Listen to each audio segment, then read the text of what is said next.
The waiter placed the leather bill folder directly in front of me, and the smiles around the table changed in a way that made my stomach tighten. It wasn't the kind of smile people wear after a great meal. It was the smile of people expecting something from you. Before I even opened the folder, I knew something wasn't right. My name is Nathan, and I'm 33 years old. I had walked into that restaurant expecting nothing more than a nice family birthday dinner. My mother had insisted everyone wanted to celebrate together, and after weeks of being busy at work, I thought it would be a good chance to reconnect with everyone. The restaurant sat on the waterfront in downtown Seattle, known for fresh seafood and beautiful views. It wasn't somewhere I normally chose because the prices were high, but my parents assured me it was a special occasion. They even told me not to worry about making reservations because they had already handled everything. When I arrived, everyone was already seated. My parents waved me over with cheerful smiles. My sister Ava greeted me with a hug, while her husband Cole joked that I was the last one to arrive. My uncle smiled warmly from across the table. At first, everything felt completely normal. The waiter handed me a menu, but before I could even read it, my mother laughed and said, "Order whatever you want tonight. We're celebrating." I smiled politely and chose a simple grilled salmon with iced tea. It was more than enough for me, and I didn't see any reason to spend extra money. The rest of the table had very different ideas. My father immediately ordered a large seafood tower filled with lobster, crab, oysters, and shrimp. Ava added another lobster platter for the table, while Cole requested premium steaks and expensive side dishes. My uncle looked surprised, but quietly ordered something much smaller. As the evening continued, bottles of expensive wine appeared one after another. I didn't drink, so I stayed with my iced tea, but nobody else seemed worried about the growing bill. Every time the waiter returned, someone added another appetizer or another seafood dish without even looking at the prices. I remember quietly leaning toward my uncle and whispering, "This is turning into quite a dinner." He gave me a small, uncomfortable smile before replying, "Yeah, bigger than I expected." Something about the way he answered caught my attention, but before I could ask more, the conversation moved on. For most of the meal, everyone seemed unusually interested in my job. My father asked about my recent promotion. My mother wanted to know if I was enjoying my new position. Ava joked that I was finally becoming the successful one in the family. The attention felt flattering at first, but soon it started feeling strange. I answered their questions honestly, explaining that the promotion came with more responsibility, not unlimited money. Everyone nodded, but they quickly changed the subject. Looking back, I realized they weren't curious about my work. They were trying to confirm something before the night was over. Dessert menus arrived, but instead of choosing one or two items, my family ordered nearly everything they could share. Chocolate cake, cheesecake, creme brulee, and specialty coffees covered the table. I quietly declined dessert, saying I was already full, but nobody seemed to notice. The waiter cleared the dishes with a professional smile and thanked us for spending the evening there. My mother leaned back comfortably in her chair, while my father checked his watch. Neither of them made any move to ask for separate checks or discuss how the bill would be handled. I didn't think much about it because every family dinner we had attended before had been handled fairly. Sometimes one person paid. Other times we split the bill. There had never been confusion or awkwardness. That history made me lower my guard without realizing it. A few minutes later, the waiter returned carrying a black leather folder. Instead of placing it in the center of the table, he walked straight toward me. Without hesitation, he gently set it beside my plate and smiled politely before saying, "Whenever you're ready, sir." I looked down at the folder with a confused expression. For a second, I assumed he had simply made a mistake. I reached for it anyway, expecting someone else at the table to correct him. Instead, complete silence settled over everyone around me. I slowly opened the folder and immediately froze. The total printed at the bottom was just over $4,000. I checked it twice because I honestly thought I had read it wrong. My heart started beating faster as I looked back up at my family. Instead of looking surprised, every single person at the table was watching me. No one reached for a wallet. No one questioned the amount. They simply waited. Their expressions weren't confused at all. They looked calm, almost confident, as if everything was happening exactly the way they expected. I forced out a nervous laugh and looked around the table. "Okay, who's playing the joke?" I asked with a smile, expecting someone to laugh with me. Nobody did. My father's face stayed completely serious. My sister folded her arms. Even my mother remained perfectly calm. Then my mother leaned forward, smiled as though she were asking for the salt, and said the words that changed the entire evening. "Nathan," she said gently, "you're paying for dinner tonight." The confidence in her voice made it clear she believed there wasn't even another option. I stared at her in complete disbelief, convinced I had misunderstood what she had just said. But as I looked around the table again, I realized something far worse. Every person sitting there already knew exactly what was about to happen, and I was the only one who had walked into the restaurant without knowing the plan. I looked around the table, waiting for someone to laugh and admit it was a prank. My mother smiled politely. My father crossed his arms. Ava stared at me as if she couldn't understand why I hadn't already reached for my wallet. Cole leaned back in his chair with a confident grin. The silence lasted just long enough for me to realize nobody was joking. I forced another small laugh and tapped the bill folder with one finger. "Seriously," I said, "who's actually paying?" My voice sounded lighter than I felt. I expected at least my uncle to say something, but he only looked down at the table. His expression wasn't amused. It looked uncomfortable, almost guilty. My mother gently pushed the folder a little closer to me. "Nathan, you've been doing really well lately," she said calmly.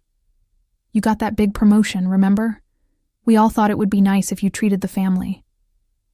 Her tone made it sound as though we had discussed the idea weeks ago. I frowned in confusion. "Nobody asked me to host dinner," I replied. "If someone had, I would have chosen a place I could actually afford." My father immediately shook his head. "Don't make this complicated," he said. "We're family. Family helps each other." The words sounded rehearsed instead of sincere. I opened the bill again, hoping I had somehow misunderstood the total. Just over $4,000 stared back at me. I quickly added up what I had personally ordered. My salmon, iced tea, tax and tip wouldn't have been anywhere close to that amount. Nearly all the cost had come from everyone else's choices. I looked at the seafood towers still sitting on the table. Most of the lobster hadn't even been finished. Expensive wine bottles stood half full beside empty dessert plates. The waste bothered me almost as much as the bill itself. They had ordered without any concern because they believed someone else would cover the cost. I looked directly at Ava. "Did you know this was the plan?" I asked quietly. She didn't hesitate. "Of course," she answered. "Mom said you'd be happy to celebrate with everyone." I stared at her in disbelief. "I never agreed to that," I replied. She simply shrugged as if that detail didn't matter. Cole leaned forward and smiled. "Come on, Nathan. It's not like you can't afford it." That sentence hit harder than I expected. People often assume a promotion means unlimited money, but my raise mostly went toward my mortgage, retirement savings, and everyday expenses. My financial stability came from careful planning, not endless income. I took a slow breath before answering. "Being able to pay isn't the point," I said. "Being expected to pay without being asked is the problem." Nobody responded immediately. Instead, my mother let out a disappointed sigh, almost as though I had ruined an otherwise perfect evening. She folded her hands on the table and looked at me with a patient expression. "Nathan, after everything we've done for you growing up, this shouldn't even be a conversation." I blinked in surprise.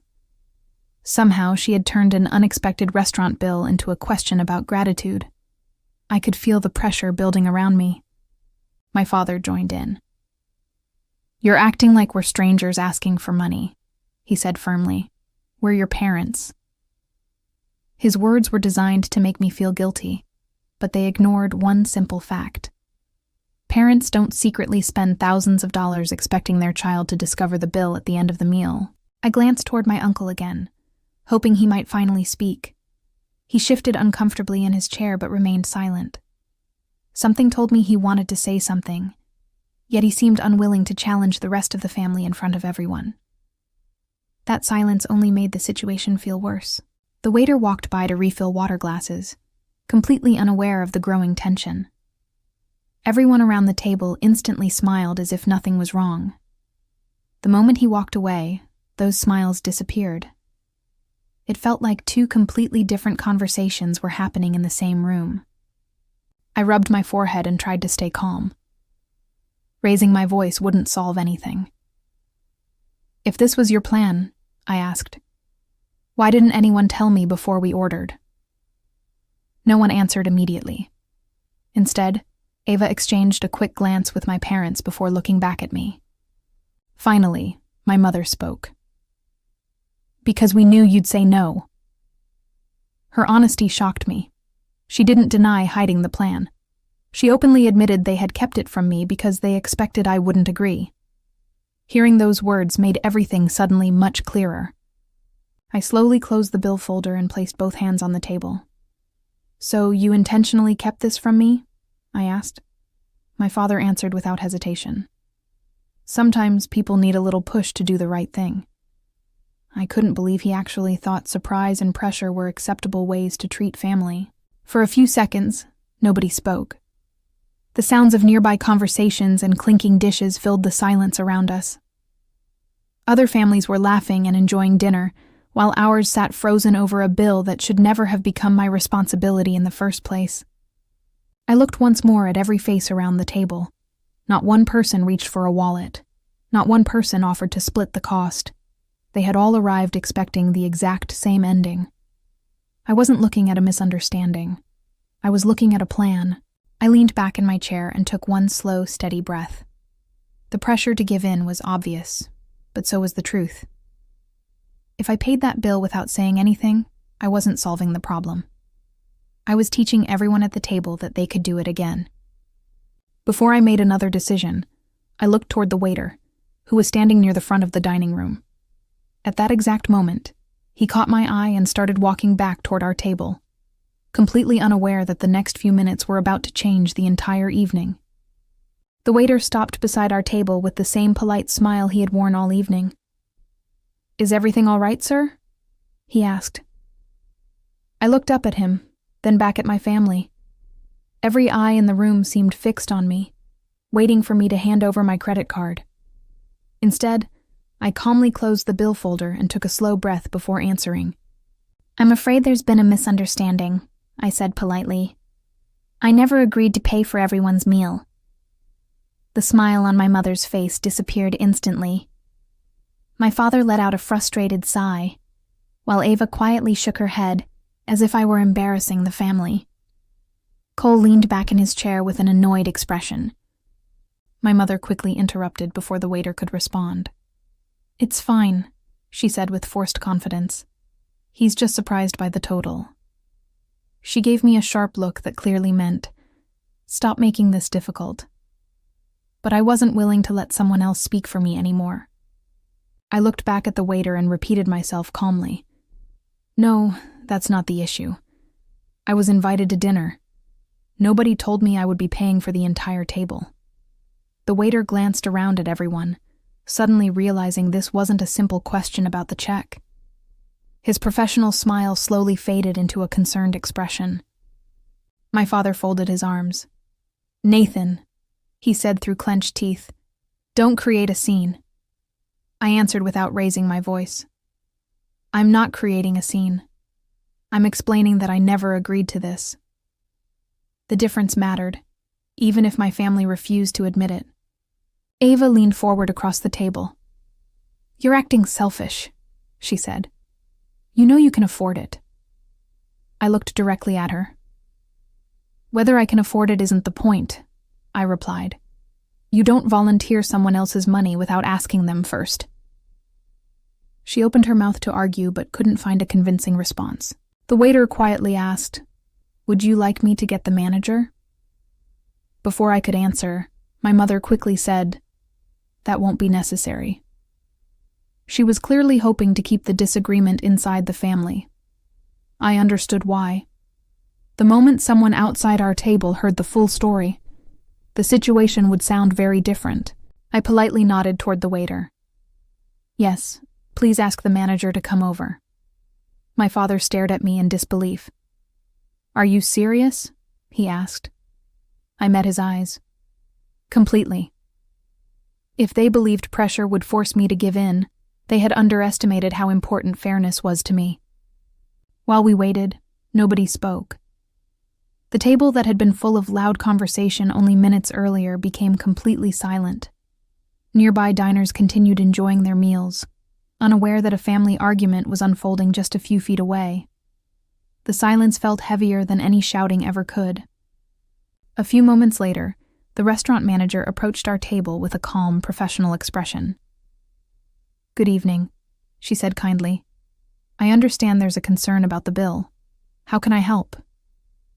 Her voice was friendly, giving everyone an equal chance to explain what had happened. Before anyone else could answer, I spoke first.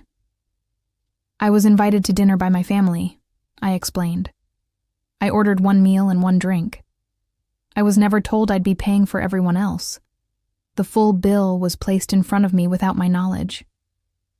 I kept my voice calm, because I wanted the facts to speak for themselves. My mother immediately responded. "He's leaving out the important part," she said. "He recently got promoted, and we all assumed he'd want to celebrate with us." The manager listened carefully without interrupting either side. She didn't appear convinced by assumptions alone. Then the manager asked a simple question.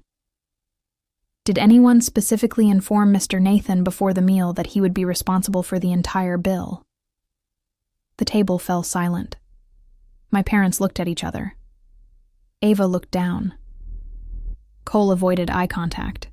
Nobody answered because they couldn't honestly say yes. The manager waited another few seconds before looking back at me.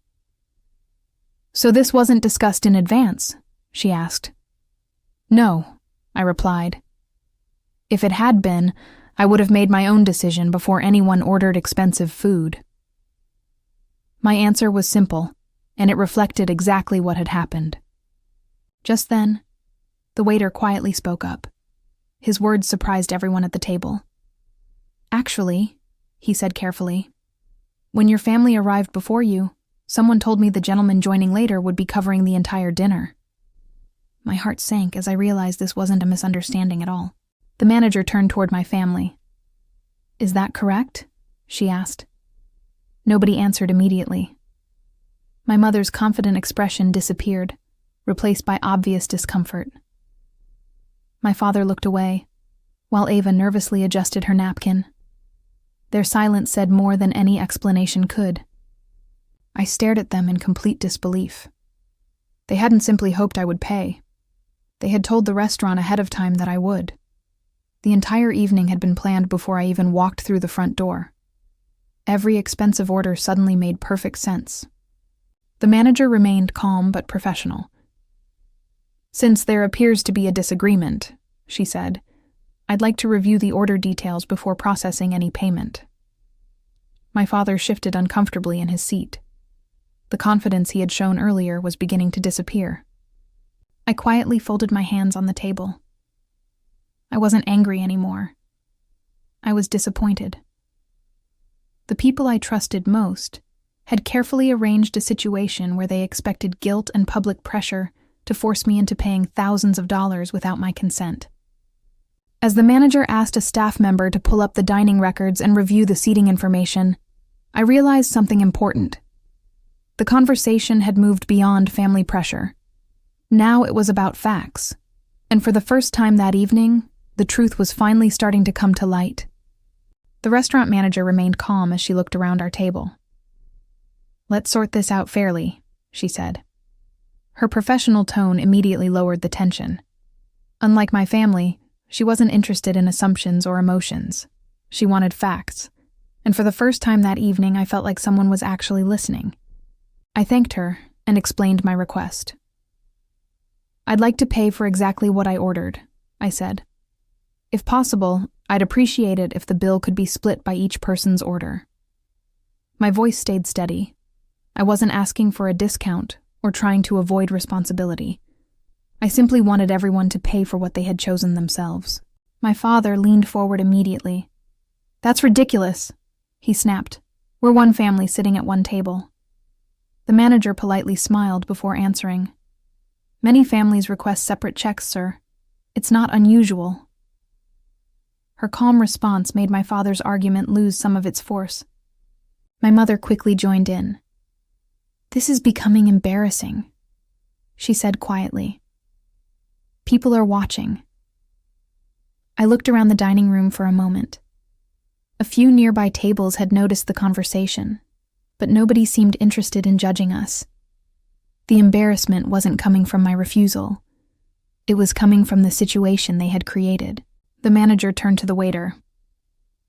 "Do you have the ordering records?" she asked.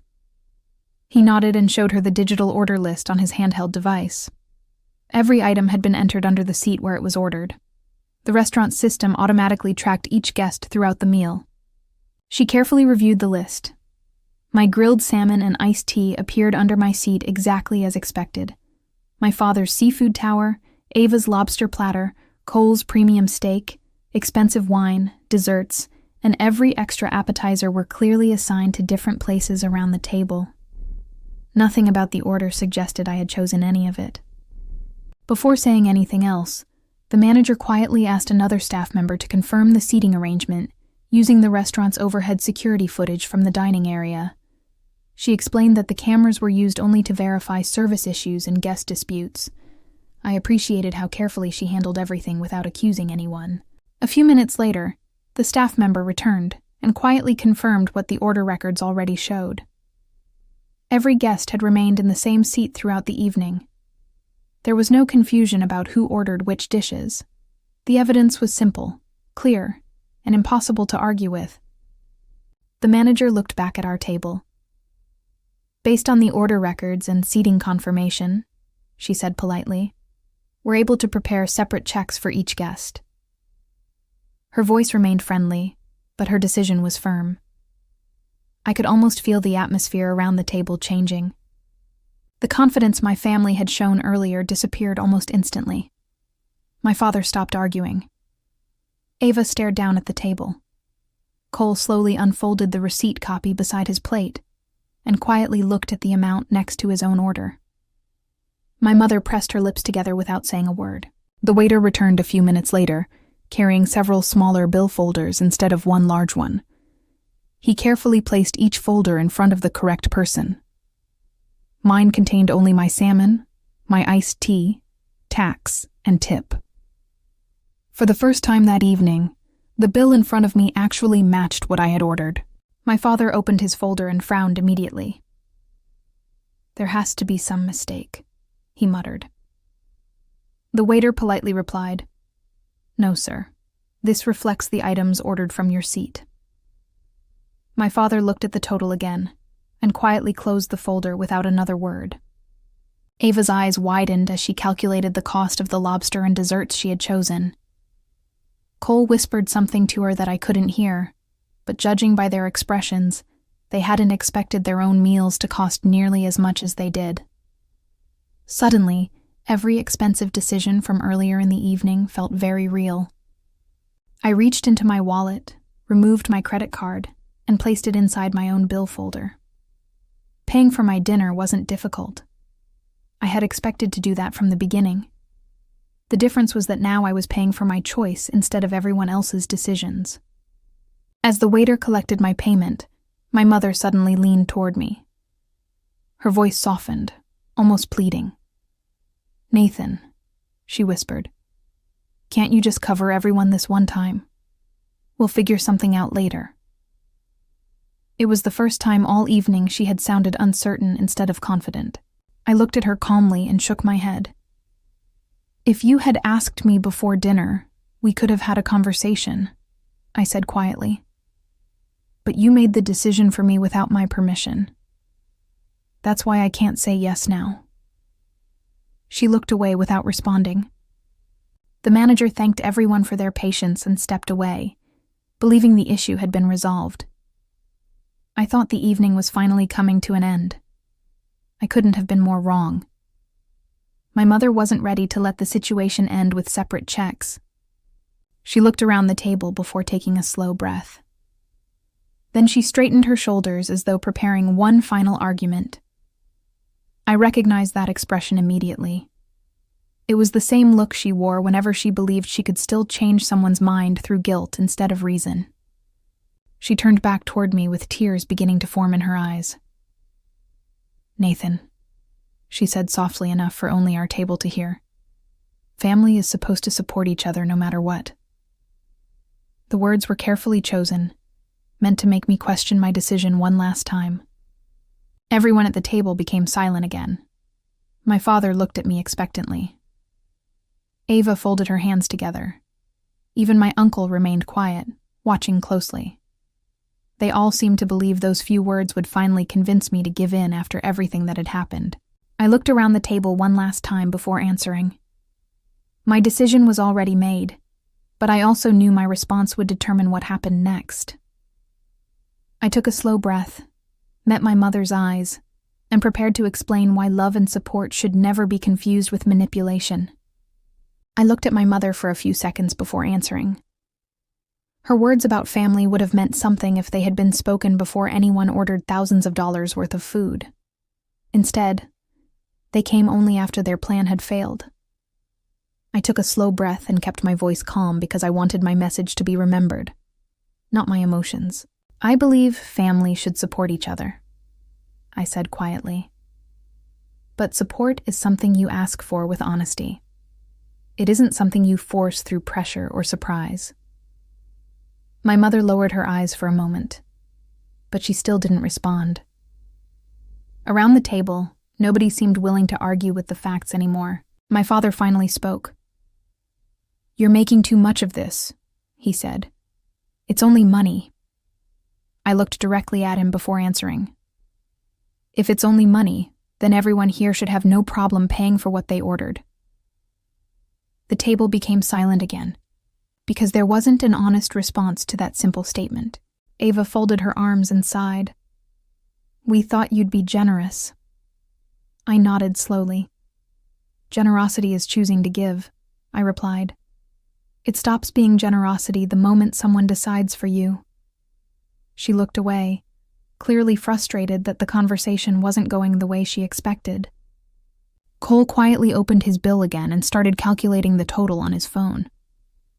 His confident attitude from earlier had completely disappeared.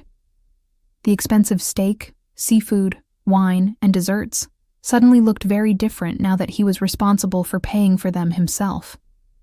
The waiter politely returned with the payment machine and began processing individual bills. One by one, everyone reached for their wallets or phones.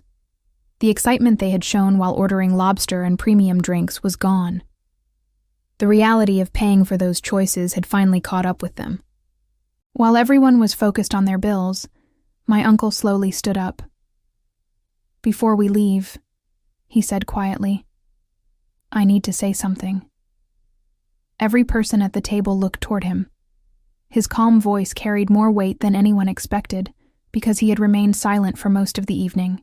He looked directly at me first. "Nathan, I'm sorry you were put in this position." Then he turned toward the rest of the family. "This shouldn't surprise any of us because this isn't the first time something like this has happened."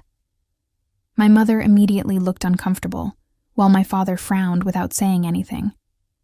I stared at my uncle in disbelief. "What do you mean?" I asked. He let out a tired sigh before answering. "Over the last several years, your parents have invited different relatives to expensive dinners and quietly expected one person to cover everything. Most people paid just to avoid an argument." His words explained so much. I suddenly understood why my uncle had looked uncomfortable from the beginning of the meal. He hadn't been surprised by the situation. He had recognized it. He simply hadn't known how to stop it without creating an even bigger family conflict. My mother tried to interrupt. "That's not fair," she said softly. But my uncle calmly shook his head. "It is fair," he replied. "People stopped accepting invitations because they never knew what surprise would be waiting at the end of dinner." The silence that followed was impossible to ignore. I looked around the table and noticed nobody challenged what my uncle had said. My father kept staring at his receipt. Ava avoided eye contact. Even Cole remained quiet. Their silence confirmed more than any explanation ever could. This wasn't a misunderstanding. It was a pattern. The waiter finished processing my payment and handed me my receipt with a polite smile. "Thank you, sir," he said, before moving to another table. I thanked him in return. The entire situation could have turned into a loud argument, but the restaurant staff had handled everything with patience and professionalism. I stood up from my chair and slipped my receipt into my wallet. I wasn't angry anymore. Instead, I felt disappointed that the people closest to me had chosen manipulation over honesty. That disappointment weighed far more than any restaurant bill ever could. Before leaving, I looked at my parents one last time. "If you had simply asked for help, we could have talked about it," I said honestly. "But trust matters more than money. Once trust is broken, it's much harder to rebuild." Neither of them responded. Outside the restaurant, the cool evening air felt like a fresh start after the tension inside. My uncle walked beside me toward the parking lot. He apologized again for staying quiet during dinner and admitted he hadn't expected the situation to become so serious. I told him I understood because family pressure isn't always easy to challenge. Before getting into his car, my uncle looked at me and said, "Don't blame yourself for standing up today. Someone needed to stop this before it happened again." His words stayed with me because they came from someone who had watched the same pattern repeat for years. As I drove home, I replayed the evening in my mind. I hadn't ruined family dinner by refusing to pay. The dinner had been ruined long before I arrived, because someone had decided deception was easier than honesty. Realizing that lifted a weight I hadn't even noticed I was carrying. When I pulled into my driveway, my phone buzzed with several family messages that I chose not to read right away. I knew emotions were still running high, and no good decision would come from answering immediately. Some conversations are better left until everyone has had time to think. That night, I made one quiet promise to myself. I would never again allow guilt to replace clear communication or let someone else's expectations decide how my money should be spent. I had no idea that this single dinner would completely change the way I handled family gatherings from that day forward. The morning after the restaurant incident, I woke up expecting to feel guilty. Instead, I felt something I hadn't experienced in a long time: clarity. I had replayed every conversation from the night before, and no matter how many times I thought about it, the conclusion stayed the same. I hadn't refused to help my family. I had refused to be manipulated. While making coffee, I noticed several missed calls and unread messages from different relatives. I didn't open them immediately. Emotions were still fresh, and I wanted to respond with a clear mind instead of reacting to whatever accusations might be waiting on my phone. Around lunchtime, my uncle called again. His voice sounded calmer than it had the night before. "I wanted to make sure you're okay," he said. I thanked him for checking in and admitted the evening had left me questioning a lot of things about our family dynamics. After a short pause, he sighed. "Nathan, there's more you should know." I leaned back in my chair and listened carefully.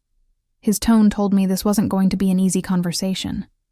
Whatever he had kept to himself for years, he had finally decided it was time to share. He explained that the expensive dinner wasn't an isolated event. My parents had developed a habit of inviting relatives to celebrations without discussing costs in advance. At the end of the meal, they would quietly expect the person they believed had the highest income to pay for everyone else. "Why didn't anyone stop them?" I asked. My uncle answered honestly. "Most people didn't want family arguments. They paid the bill, complained privately afterward, and simply stopped accepting invitations." Hearing that made me realize the real cost wasn't just money. It was broken trust. He mentioned cousins who suddenly became too busy whenever my parents organized dinners. An aunt had once driven 2 hours to celebrate an anniversary. only to leave feeling embarrassed after being pressured into paying for most of the meal. Nobody wanted to repeat those experiences. The more he spoke, the more small memories started making sense. I remembered hearing relatives decline invitations at the last minute. I remembered awkward conversations about restaurants that ended quickly whenever my parents entered the room. At the time, I had never questioned any of it. I honestly thought people were just busy, I admitted quietly. My uncle replied, "That's what your parents wanted everyone to believe."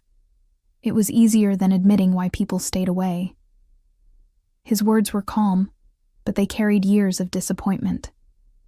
I thanked him for finally telling me the truth. He apologized again for not speaking sooner. I kept hoping they'd change on their own, he admitted.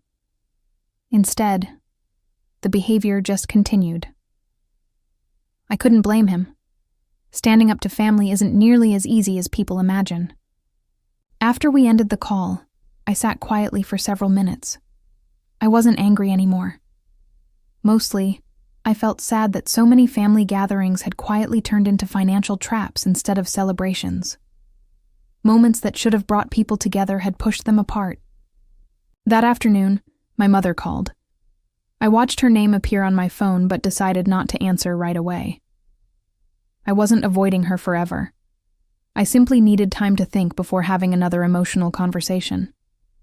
Some discussions deserve patience instead of immediate reactions. Later that evening, I finally listened to the voicemail she had left. She sounded upset, but stopped short of apologizing. Instead, she said everyone was disappointed with how the dinner ended and hoped I would reconsider helping with the bill. There was still no acknowledgement of the way the situation had been planned.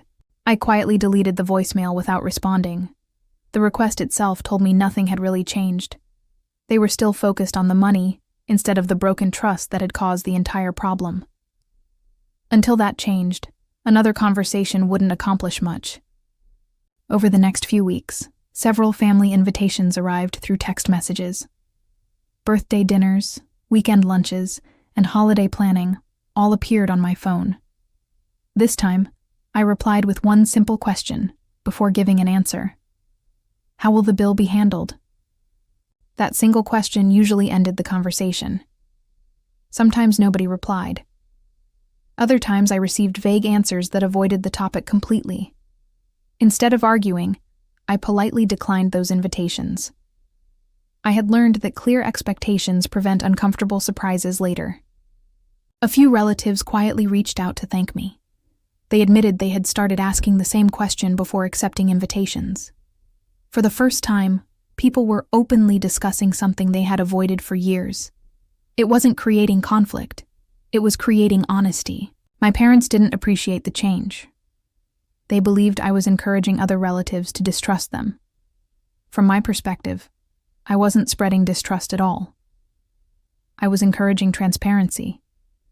If everyone understood the financial expectations before dinner, there would be nothing left to argue about afterward. One evening, my father sent a short message that simply read, "You've made this much harder than it needed to be."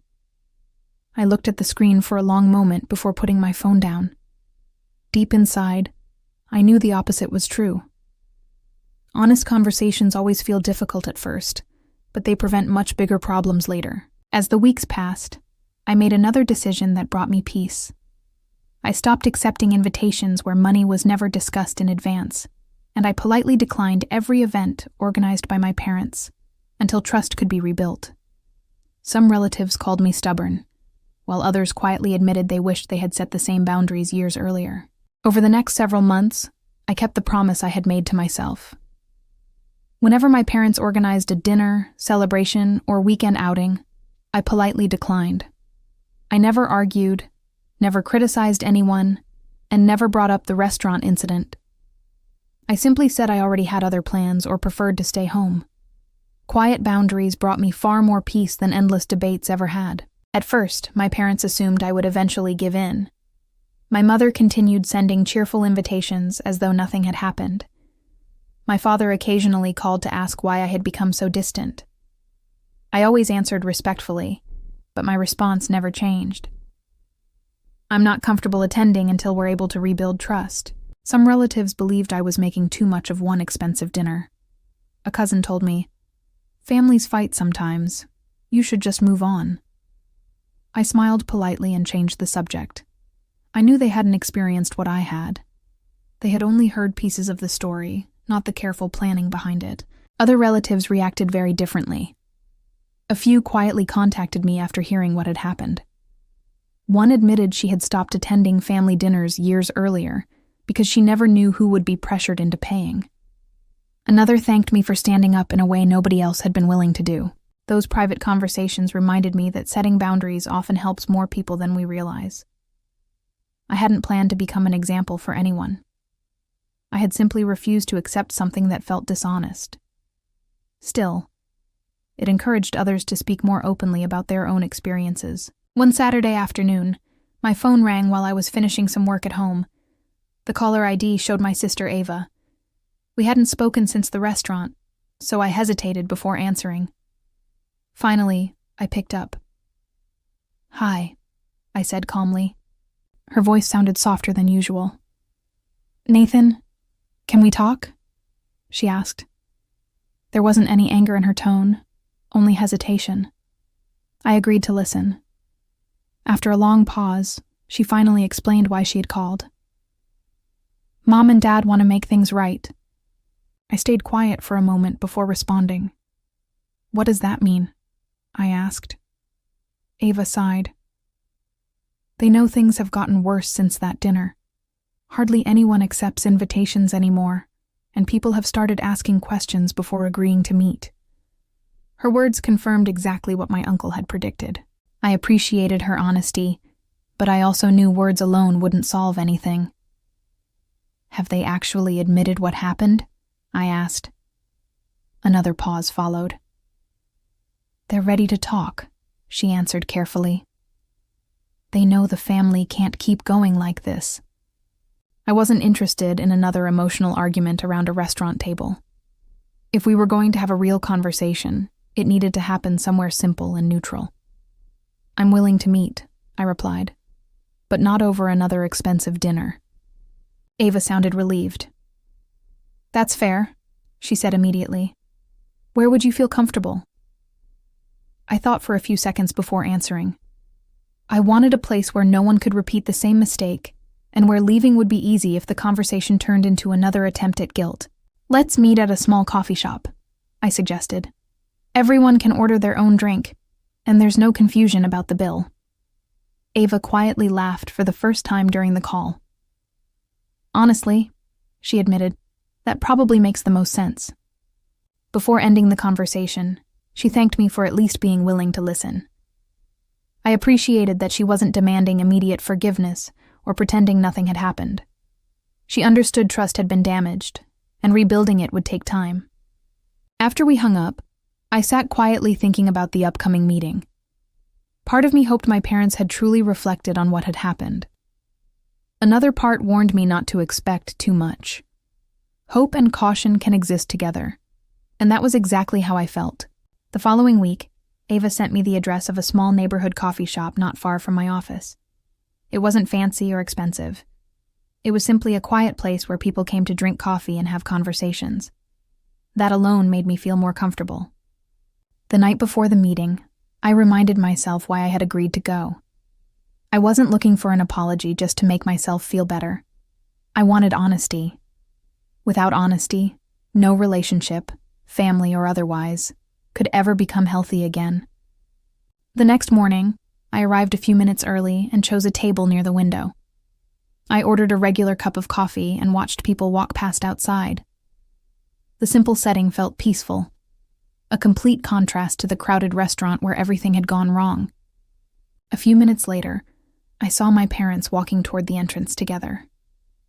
They looked nervous, and for the first time in months, I couldn't tell whether they had come to defend themselves or finally accept responsibility. I took a slow breath as they stepped through the door, knowing the next conversation would determine whether our family had any chance of moving forward. My parents walked into the coffee shop slowly, looking far less confident than they had at the restaurant months earlier. They spotted me near the window and approached with hesitant smiles. For a brief moment, Nobody spoke. We simply exchanged quiet greetings before sitting down across from one another. The atmosphere felt completely different from our last meeting. There were no expensive meals, no crowded table, and no pressure hanging over anyone's head. Each of us had ordered our own drinks before sitting down. That simple choice removed the very issue that had caused so much damage in the first place. My mother wrapped both hands around her coffee cup and looked down for a few seconds before speaking. "Thank you for agreeing to meet us," she said softly. I nodded. "I'm here because I think honest conversations are worth having," I replied. "But honesty has to go both ways." My father took a slow breath. He looked older than I remembered, and the months seemed to have worn away much of his usual confidence. "We've had a lot of time to think," he began. "Things haven't been the same since that dinner." His voice carried disappointment, though I couldn't yet tell whether it was directed at himself or the situation. My mother nodded in agreement. "Family gatherings have become smaller," she admitted. "People keep making excuses not to come." She looked genuinely saddened by that reality. I quietly listened without interrupting because I wanted to hear everything they had chosen to say. After a short pause, my father continued. "We've been under financial pressure," he admitted. "Money has been tighter than we expected." He looked at me carefully, almost as though he hoped that explanation would make everything easier to understand. I remained calm. "I'm sorry you've been dealing with financial stress," I said honestly. "But financial problems don't explain why nobody told me I was expected to pay before dinner." My words weren't harsh. They simply returned the conversation to the real issue. My mother sighed deeply. "We thought if we asked you directly, you'd probably say no." She stopped for a moment before adding, "So we convinced ourselves it would be easier to explain afterward." Hearing her admit that confirmed what I had already known for months. I slowly nodded. "Exactly," I replied. "You made a decision because you believed I wouldn't agree with it. That's why trust was broken. It wasn't the amount on the bill. It was the fact that my choice was taken away before I even sat down." For the first time since the conversation began, neither of my parents tried to interrupt me. They simply listened. The silence wasn't defensive anymore. It felt thoughtful. I could see them realizing that the problem had always been much bigger than one expensive restaurant visit. My father looked out the window for a moment before speaking again. "I honestly believed family shouldn't have to ask for help," he admitted. "I thought people should just step up when they could." His words sounded sincere, but they also revealed the belief that had led to everything falling apart. I answered gently. "Helping family is important, but help has to be voluntary. If someone is pressured into giving, it stops being kindness. It becomes obligation." My parents looked at each other without arguing. For the first time, they seemed willing to consider another perspective instead of defending their own. My mother quietly stirred her coffee even though she hadn't added anything to it. "I didn't realize how embarrassed you felt," she admitted. "I was focused on solving our own problems." Her voice was softer than I had heard in years. "I was embarrassed," I answered. But more than that, I felt disappointed. I walked into that restaurant expecting to celebrate together. Instead, I discovered everyone already knew something that had been hidden from me. Saying those words out loud reminded me how painful that moment had actually been. Neither of my parents spoke for several seconds. The sounds of coffee cups and quiet conversations filled the silence around us. It wasn't an uncomfortable pause. It was the kind of silence that happens when people finally stop preparing arguments and start listening instead. Eventually, my father looked back at me. "I understand why you stopped coming to family events," he admitted. "I don't like it, but I understand." It wasn't an apology, but it was the first real acknowledgement that my decision had a reason beyond simple stubbornness. I appreciated hearing that, but I also knew understanding wasn't enough on its own. "Trust doesn't come back because people understand what went wrong," I said calmly. "It comes back because they choose not to repeat the same behavior." My parents both nodded slowly. My mother reached across the table for a moment before stopping herself. "We don't expect everything to go back to normal overnight," she said quietly. "We just don't want to keep losing our family." There was sadness in her voice that hadn't been there before. I looked at both of them carefully. Months earlier, they had expected guilt to solve everything. Today, they seemed willing to have a real conversation instead. That was progress, even if it wasn't the end of the journey. As our drinks grew cold, I realized we had finally reached the point where excuses had run out. The truth was sitting openly between us, and what happened next would depend entirely on whether my parents were ready to take responsibility instead of searching for another explanation. The conversation slowed, and for several moments none of us spoke. The coffee shop buzzed quietly around us, but our small table felt strangely isolated from everything else. I could tell my parents were thinking carefully before saying anything more. For the first time in months, nobody seemed interested in winning an argument. My father finally broke the silence. He looked directly at me instead of avoiding eye contact. "Nathan," he said quietly, "I owe you an apology." His voice lacked the pride I had grown up hearing. It sounded honest, and that alone caught me by surprise. "I shouldn't have expected you to pay without asking," he continued. "It wasn't fair, and I understand why you felt betrayed." Hearing those words lifted a weight I hadn't realized I was still carrying. He wasn't blaming stress, money, or anyone else. He was accepting responsibility for his own decision. Before I could answer, my mother spoke as well. Tears gathered in her eyes as she looked down at her coffee cup. "I kept telling myself it wasn't a big deal," she admitted. "But after everyone stopped coming to family dinners, I realized the problem wasn't the money. It was the way we treated people." Her words sounded very different from the excuses she had given during our first meeting after the restaurant. Back then, she wanted me to understand her situation. Now she was trying to understand mine. That small change meant more than any emotional speech could have.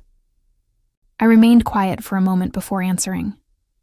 "Thank you for saying that," I replied honestly. "I wasn't waiting for someone to admit the bill was expensive. I was waiting for someone to admit the way it happened was wrong." Both of my parents slowly nodded. My father folded his hands together. "I also need to admit something else," he said. "We assumed you'd stay quiet because you always tried to avoid conflict." I looked at him carefully. He wasn't accusing me. He was acknowledging that they had counted on my personality to make their plan work. I let out a slow breath. "You're right," I admitted. "For a long time, I avoided uncomfortable conversations because I wanted everyone to get along. But avoiding conflict isn't the same as accepting disrespect." My parents listened without interrupting. My mother wiped away a tear and gave a small nod. "Looking back," she whispered, "I can see that we put you in an impossible position. If you paid, we benefited. If you refused, you looked like the bad guy in front of everyone." She finally understood exactly how trapped I had felt that night. I appreciated her honesty. "That's why trust was damaged," I explained. "It wasn't about $4,000. It was about being placed in a situation where every option made me lose something." She quietly looked away, unable to deny it. For several minutes, we talked openly about the months that followed the restaurant incident. My parents admitted that relatives had started asking questions before accepting invitations. Some had politely declined gatherings altogether. Others openly requested separate checks before ordering anything. My father gave a tired smile. "I never thought one dinner could change so much." I answered gently. "It wasn't one dinner that changed everything. It was years of people feeling uncomfortable without saying anything." He slowly nodded as the truth settled in. The conversation felt lighter now because nobody was pretending anymore. We weren't rewriting history or making excuses. We were simply talking honestly, perhaps for the first time in years. That honesty didn't erase what happened, but it gave us something to build on. Eventually, my mother looked at me with hopeful eyes. "Is there any chance we can fix this?" she asked softly. I didn't answer immediately because I wanted my words to be fair. Rebuilding trust deserved more than a quick emotional response. I believe people can change, I finally said. But trust doesn't return because someone apologizes once. It comes back through consistent actions over time. Neither of my parents argued. In fact, they both seemed relieved that I hadn't completely closed the door. My father nodded. "That's fair," he replied. "We'll have to earn it." Those simple words meant more than any promise that everything would suddenly return to normal. He understood that rebuilding relationships required patience instead of expectations. As we prepared to leave, my mother quietly thanked me for agreeing to meet. I thanked them for finally speaking honestly. We walked out of the coffee shop together, not as a family whose problems had disappeared, but as people who had finally stopped hiding from them. Standing beside our cars, my father shook my hand instead of trying to force an emotional moment. My mother smiled gently before getting into her car. There were no dramatic hugs, no impossible promises, and no pressure to pretend everything had been fixed in one afternoon. As I drove home, I realized something important. Forgiveness wasn't the same as forgetting. I could accept their apology while still protecting the boundaries that had brought peace back into my life. Those two things could exist together without contradicting each other. Deep down, I knew the next chapter wouldn't be decided by words spoken over coffee. It would be decided by what happened in the months ahead. If my parents truly meant what they had said, their actions would prove it, and only then would our family have a real chance to move forward.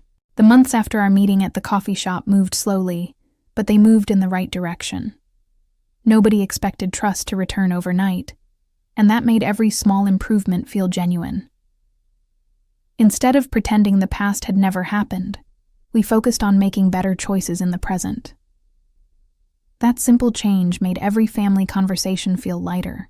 The first invitation I received from my parents after our talk was surprisingly different. My mother sent a group message that included everyone attending. At the bottom, she added one sentence that immediately caught my attention. "Everyone will be paying for their own meal unless they choose otherwise." It was the first time I had ever seen her make expectations clear before an event. I read the message twice just to make sure I hadn't misunderstood it. There was no hidden meaning, no pressure, and no assumptions. It was straightforward and respectful. I smiled because that single sentence showed more growth than a dozen emotional apologies ever could. I decided to attend. Not because everything had been fixed, but because people deserve the chance to prove they have changed. I walked into the restaurant with cautious optimism, reminding myself that trust grows through consistent actions, not hopeful expectations. When I arrived, the atmosphere felt completely different from the disastrous dinner months earlier. Everyone greeted each other warmly, and nobody rushed to order the most expensive items on the menu. The conversation centered around work, vacations, hobbies, and everyday life instead of money. My father even joked about choosing the restaurant because it had reasonable prices. Everyone laughed, including me. It was the first family joke in a long time that didn't leave anyone feeling uncomfortable. The tension that had once filled every gathering was finally beginning to disappear. As we looked through the menus, my mother quietly smiled and said, "Order whatever makes you happy." There was no hidden expectation behind her words this time. They were simply an invitation to enjoy the evening. That small difference didn't go unnoticed. Dinner passed peacefully. People ordered meals they genuinely wanted instead of treating the menu like a competition. Conversations flowed naturally, and for the first time in a long while, I caught myself relaxing instead of wondering what surprise might be waiting at the end of the evening. When the meal was finished, the waiter approached the table with a friendly smile. Before he could even ask, my father spoke first. "Separate checks, please." The waiter nodded without hesitation. It was such a simple request, yet hearing those words felt surprisingly meaningful. A few minutes later, each person received an individual bill.